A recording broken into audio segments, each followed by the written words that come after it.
안녕하세요. 책 읽어드리는 집사 백종환입니다. 세계 역사 속의 장애의 인물, 세계 장애의 인물사.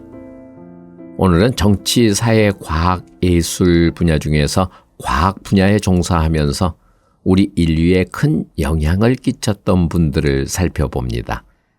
세상의 새로운 빛, 전구를 발명한 에디슨. 그가 청각장애인이었다는 사실은 우리가 어렸을 당시 위인전을 통해서 익히 알고 있고요. 에디슨은 축음기, 영화, 전화송신기, 라디오 발명의 기초를 연 그는 천재는 98%의 땀과 2%의 영감으로 만들어진다라는 명언도 남기기도 했지요. 그리고 파스테르. 마치 우유회사 브랜드처럼 불려지는 이분, 세균학의 창시자 루이스 파스테르, 편마비 장애인이었습니다. 또 원자설을 수립한 돌턴 존은 본인이 생명인 당사자로 생명을 연구한 화학자로도 널리 알려진 인물이고요. 또한 전자문서를 음성화한 시각장애인 컴퓨터 공학 박사 라만도 있습니다. 세계 속의 장애인, 오늘도 백종환의 목소리로 듣습니다. 발명왕 토마스 에디슨의 청각장애. 토마스 에디슨은 오하이오주에서 태어난 발명가로 그의 발명은 매우 많아서 특허가 1300가지나 되는 발명왕이다. 우리 주위에는 그에 의해 발명된 것이 많다. 축음기, 영화, 자동 발신기, 전화송신기, 전차의 실험, 발전소 등이 있다. 그리고 에디슨 효과의 발견은 삼극 진공판 발명의 기초가 되어 라디오 발명의 길을 열어준 과학에서의 중요한 발견이라 할 수 있다. 에디슨은 집안이 무척 어려웠기 때문에 학교 교육을 받은 것은 겨우 3개월 뿐이었다. 12살 때부터 철도에서 신문과 과자를 팔면서 화물차칸에서 실험에 열중했다. 그런데 실험을 하다 화재를 일으켜 차장에게 심하게 얻어맞은 후 귀에 청각장애가 생겨 그 후부터는 사람들과의 교제도 끊고 연구에만 몰두하기 시작했다. 15살 때 역장집 아이의 생명을 구해준 답례로 전신수를 배우게 되어 전신수로 일했다.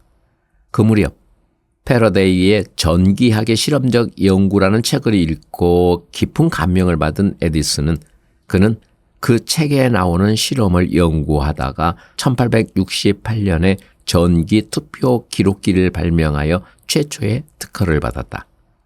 1876년에는 멜로파크에 자기의 연구소를 만들어 체계적으로 연구를 하였는데 그의 일생을 통해서 볼 때 멜로파크에서의 보낸 1876년에서 1881년까지의 기간이 가장 창조력이 왕성하였다. 월가의 재벌들이 그의 특허를 손에 넣고자 서로 경쟁을 벌였다. 그의 연구 가운데 특히 중요한 것이 전구의 발명이었다. 세상에 새로운 빛을 만들어 주었으니 말이다. 에디슨은 전구 보급을 위해 사업을 시작했다. 1882년에 세계 최초의 중앙발전소와 에디슨 전기회사가 창립되었다.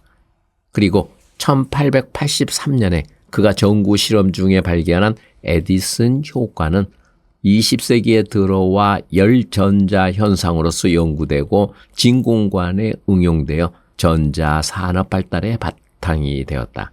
하지만 그의 회사는 정부의 특허권을 둘러싼 소송으로 많은 경제적인 손실을 보고 그 결과 그는 회사에서 물러나게 되었다.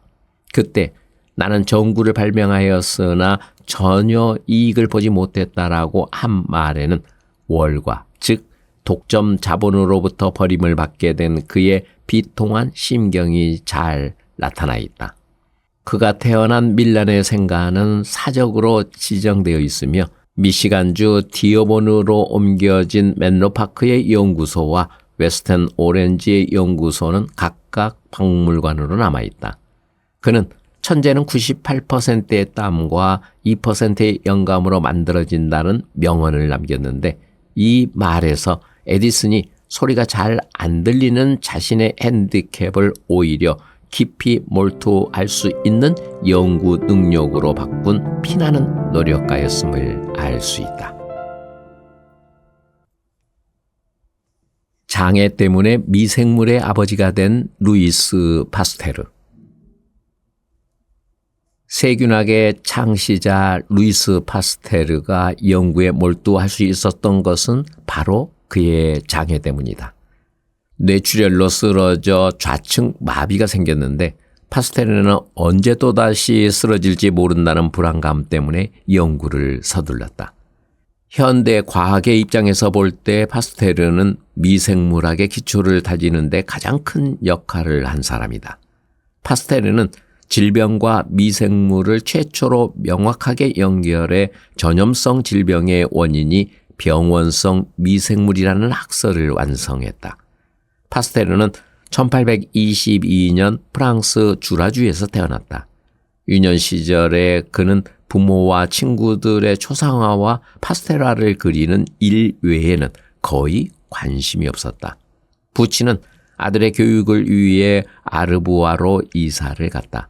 파스테르는 초중등학교를 마친 다음 1840년 부장송 대학에서 문학사 학위를 받았고 2년 후 이학사 학위를 받았다. 1845년 물리학으로 이학 석사 학위를 받았고 1847년 이학 박사 학위를 받았다. 파스테르는 문학에서 이학으로 전공을 바꾸어 능력이 빛이 났다. 릴레 대학 화학 교수로 근무하던 1856년에 양조업자들이 자신들의 포도주가 쉽게 상하는 이유를 알려달라고 부탁해 발효에 대한 연구를 시작했다. 발효 현상을 화학 반응만으로 설명하던 기존의 이론에서 벗어나 미생물이 발효와 관련 있을 것이라는 생각으로 연구에 전념했다. 그리하여 정상 알코올 발효는 효모 때문에 발생하지만 비정상 발효는 젖산균과 같은 다른 미생물 때문에 생긴다는 것을 알게 되었다.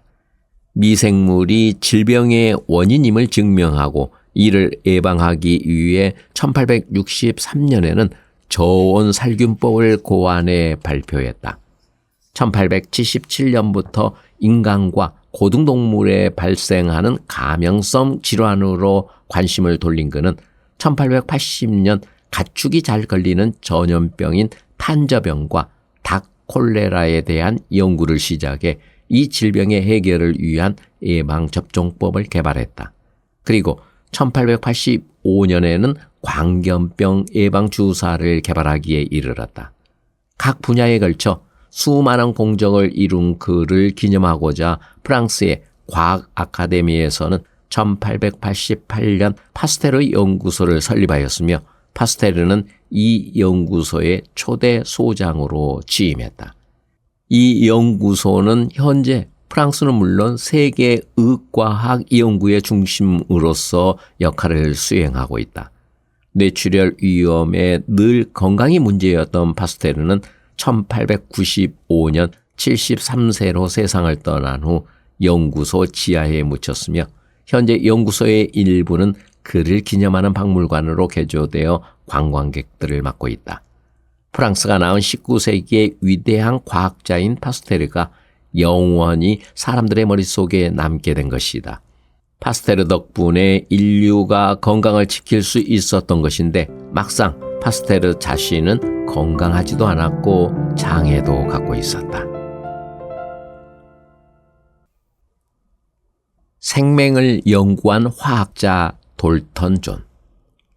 돌턴은 1766년 영국 컴버랜드주에서 태어났는데 그의 아버지는 직물공이었고 형제가 많아서 아주 가난하게 살았다. 가난했던 돌턴이 받은 정규 교육은 초등학교 과정이 전부지만 그럼에도 그의 수재성이 인정되어 12살 때에 마을 학교의 교장이 된다. 이 마을에서 로빈손이라는 퀘이커 교도에게 수학과 과학 교육을 받았는데 로빈손은 과학적 학식이 높은 사람이었다. 특히 기상학에 능통하였는데 로빈손의 영향으로 돌턴은 평생을 기상학 연구에 몸바치게 된다. 돌턴은 화학자로 더 알려져 있지만 사실 기상학 연구에 일생을 헌신했다. 돌턴의 오로라의 무역풍에 관한 연구는 유명하다. 돌턴은 기상학을 연구하다가 화학적인 원자설을 내놓게 된 것이다. 돌턴은 맨체스터 칼리지에서 수학과 과학 철학을 강의했고 1794년 맨체스터 문학철학협회에 가입하여 많은 학자들과 교류하며 많은 연구 성과물을 발표한다. 나중에는 이 협회의 회장직을 역임하게 된다. 돌턴은 1793년 기상관계 논문을 정리하여 최초의 저서 기상관찰과 수필을 출간하였다. 1801년 분합의 법칙, 1803년 배수 비례의 법칙을 발표하였고 이어서 정량적인 근대적 원자설을 수립하여 돌턴의 원자설을 완성하였다. 그의 최초의 원자량표는 1805년 논문에 처음 게재되었다. 그 원자설의 전문은 1808년 및 1810년 발행된 저서에 의해 발표되었는데 이것이 돌턴의 최대 업적이다. 그는 생명으로 연구에 어려움이 있었지만 자신이 생명이라서 생명에 관한 연구도 하였다. 돌턴이 어렸을 때 어머니께 양말을 사드렸는데 그의 가정은 검소한 생활을 하던 엄격한 퀘이커 교도였기 때문에 주로 회색의 옷을 입었다. 그런데 돌턴이 어머니에게 빨간 양말을 선물했기 때문에 어머니가 깜짝 놀랐다. 그런데 더 큰 문제는 어머니가 빨간 양말이라고 했을 때 아들 돌턴이 회색 양말이라고 우기는 것이었다. 어이가 없는 어머니가 돌턴의 형을 불러 물어보았는데 놀랍게도 돌턴의 형 조나단도 돌턴과 똑같이 대답하였다. 돌턴 형제가 정록 생명이라는 것을 알게 된 놀라운 사건이었다. 성장에서도 생명 때문에 웃지 못할 일들이 벌어진다. 돌턴이 60세 때 그의 추종자들이 영국 왕 윌리엄 4세를 아련할 기회를 마련했는데 돌턴이 궁정의 예복을 입기 싫어해서 옥스퍼드 대학의 예복을 입었다. 그런데 그 예복은 붉은색이었다. 그래서 돌턴은 혼자 튀었고 그런 행동이 왕을 불쾌하게 만들었지만 눈의 장애를 설명하여 무사히 넘어갈 수가 있었다. 돌턴은 죽기 전에 자신의 눈을 생명 연구에 써달라고 기증하여 생명에 대하여 많은 것이 밝혀졌다. 생명을 돌토니즘이라고 부르는 것은 돌턴이 최초로 연구를 하였기 때문이다. 그는 1844년 서민적인 학자로서 일생을 마쳤다. 시각장애인 공학박사 T.V. 라만. 인도에서 태어난 T.V. 라만 박사는 14살 때 녹내장을 앓은 뒤 시각장애를 갖게 되었다.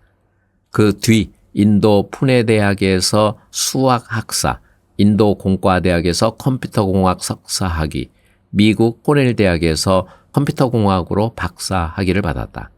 그의 박사학위 논문은 전자문서를 음성화하는 것이다. 시각장애인들이 종이 문서로부터 눈을 뜨게 만든 장본인이다. 어도비 시스템즈와 IBM 연구소 등을 거쳐 2005년부터는 세계 최대의 검색 엔진 구글에서 웹 접근성 관련 기술과 인터페이스 개발을 주도하고 있다.